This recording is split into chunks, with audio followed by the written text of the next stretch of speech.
Alright, here's a quick video. So I got two main points in this video. As you can see, you might be curious as why are you staring at the my wheels with a torque wrench and a air chuck on the ground. Well, I just got new tires for this car out here in the Pacific Northwest. The rain is starting to pick up, and the tires I had on previously were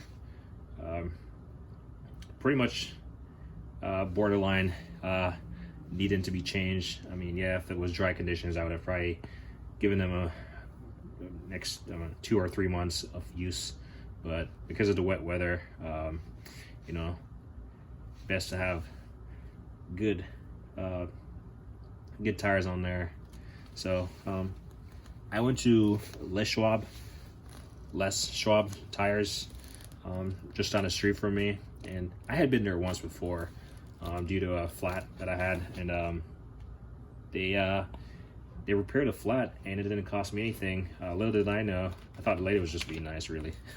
But they do actually repair flat tires for free.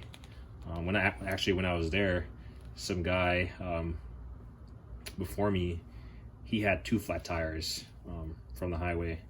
So they do free repairs on flat tires apparently, and I didn't know that. I just took it there because it was close. But so I got new tires, and obviously they're gonna take them off, replace them. But you probably hear me say this in a previous video, but trust but verify. 2 things that I wanted to verify was the lug nuts were torqued to the somewhat relative spec, which is on this car is 80 foot-pounds, 2015 Honda car Sport. So I just want to make sure so then they torque to a relatively decent spec, plus or minus, I don't know, whatever percentage you want to use. I just want to see that they weren't like 90 foot-pounds or, you know, 60 foot-pounds or some craziness, because some guys will just go to town with a torque wrench, not a torque wrench, but a impact gun, and just zip them on. You could potentially damage your rotor, warp your rotors or something, reducing its useful life, and then you'd have brake issues and stuff. But I wanted to go through and pretty much check that they were in decent ranges, and yeah, they were all like 79, 81, if not on the mark of 80 foot-pounds. And I went through with a digital torque wrench, which is a little bit time consuming, but I just wanted to be sure. Again, trusting that they did it right, which they did, but again, I'm the one driving the car, so I want to verify.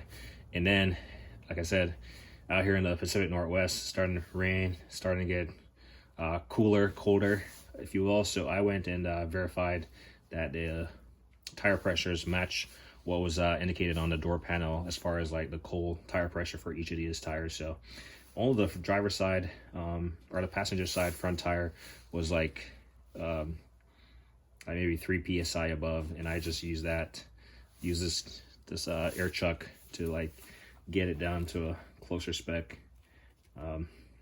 So not even far off, it would have been fine. But those were 2 things I was checking because I got new tires. And even when I rotate my tires myself after an oil change or whatever I'm doing on the car, front to back or whatever is designed by the manufacturer, whatever is front to back, left to right, diagonally, or whatever, how you want to rotate it, I always go back after removing my tires, putting them on maybe a day or 2 after, when I'm checking the oil again, just to make sure it's at the proper level. I always go back and check the torque on these, make sure they haven't kind of come loose any. And it's probably something that you should do at, you know, a higher interval, because you never want your tires to go flying off. But about 4 minutes in, here's something that I found out that I didn't know about when I was at SCHWAB. So the service and agent there, she was like, she asked me if I knew what SIPING was. Hopefully I'm saying that right. SIPING, SIPING. And I was like, siphon? She was like, no, siphon.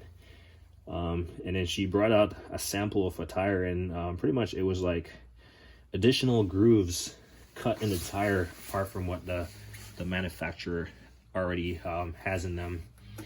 And I had no idea what they were, and she gave me this brochure.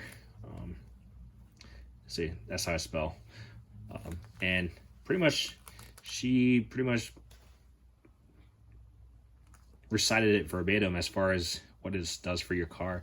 So it gives you better traction, and then she added the fact that it's wet weather, longer tire life, which these tires were rated for 70,000 miles, and a smoother ride.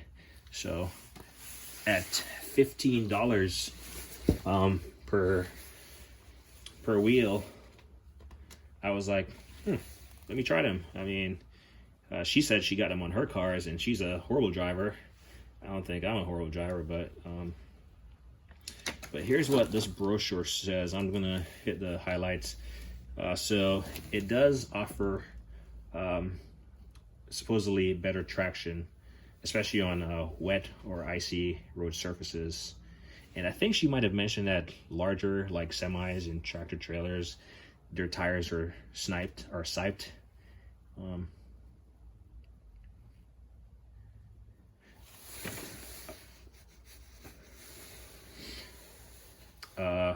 It also improves break-in. So according to this brochure, just prior to losing maximum effective break-in,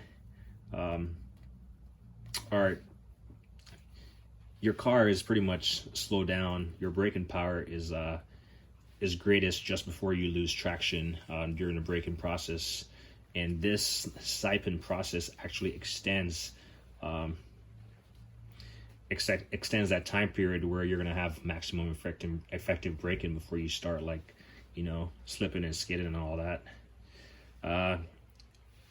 The third bullet here, it says it offers a smoother ride because it has SIPING gives your tires a micro flexibility, resulted in a smoother ride, and it reduces the wear on your tires, carcass, and sidewalls. Smoother traction is also stated there, like I said. I was concerned, like, will it affect my tires? Will it start allowing it to, like, chip apart or fall apart sooner? And she was able to reassure me, or not necessarily reassure me, but she advised me that the SIPING will not adversely affect my tire performance in any way. And the thread on my tires retain their strength due to the patented spiral cutting process they use. And then they pretty much leave the tire bars, which kind of hold the tire together and gives us the strength intact. And then you might be concerned, how is it done? Obviously, I didn't see how the process was done.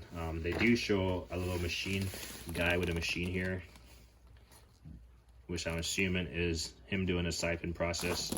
So it's done through their patented machine and technology.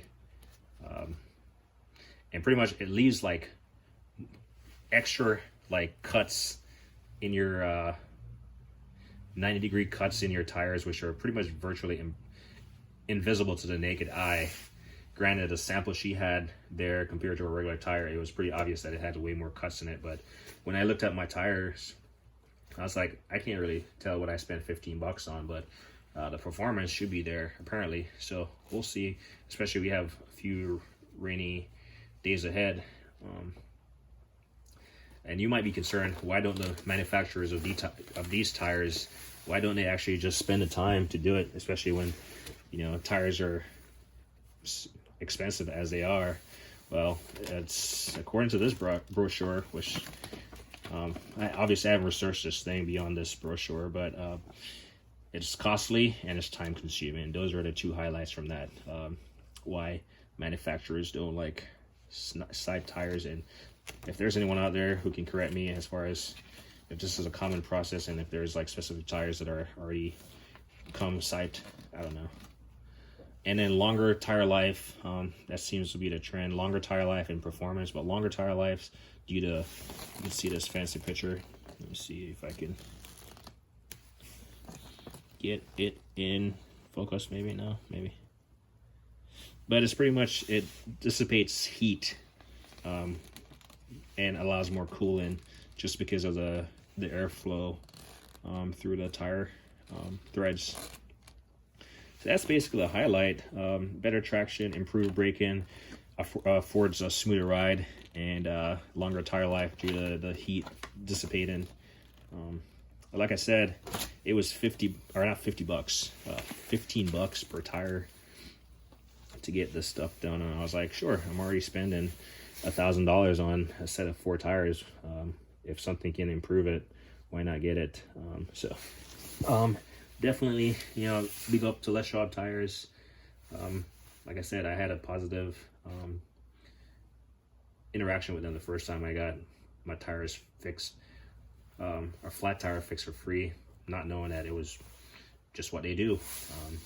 Also with this tire, this specific tire I bought, and I guess just their policy, they recommend every 5,000 miles bringing it back to them for free balance. And what I didn't mention was I got a alignment, since this car hasn't got no alignment in a while, because I tend to do my own maintenance, so I don't have a, obviously I don't have an alignment rack of the sort. So got new tires and got it aligned, and they recommend bringing it back to them so they can rotate the tires, which I tend to do myself. And talking to them, they rotate it back to front.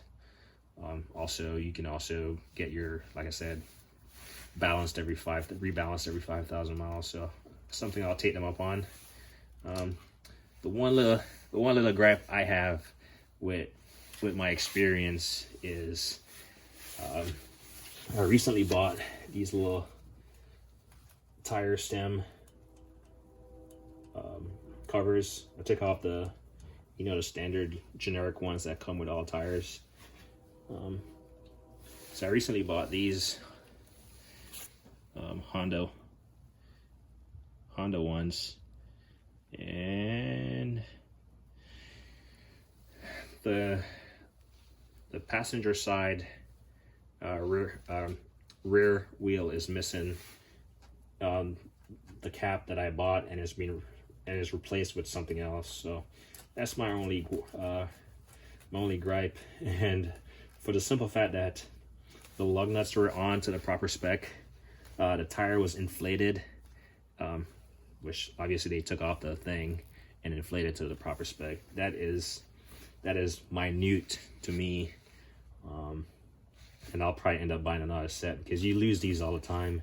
And if I do take it back to the shop, not that I have lost confidence in their ability to get something like that right, I'll just take them off next time I go to the shop to do any type of work on my wheels, just so I don't lose them. I have to keep buying them, but that's the only thing.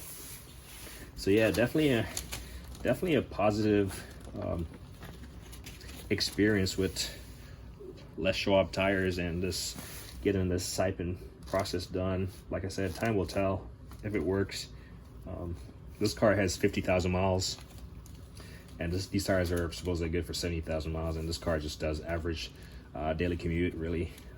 So we'll see what happens. But the gist of this video, whether or not you do it or you take it to the shop, check your torque, your lug nuts. Obviously not everyone's going to have a torque wrench, understand that. You know, you can always take it back to them and ask them to recheck it maybe a week after or something if you have the time, and, you know, ask them to give you a courtesy check of the tire pressure again, or you can do one of those gas station ones or something. And these items aren't real expensive. Yeah, they're not expensive. And then the third point was the SIPING process. So anyway, just a quick video, me I do to show you that. Boom.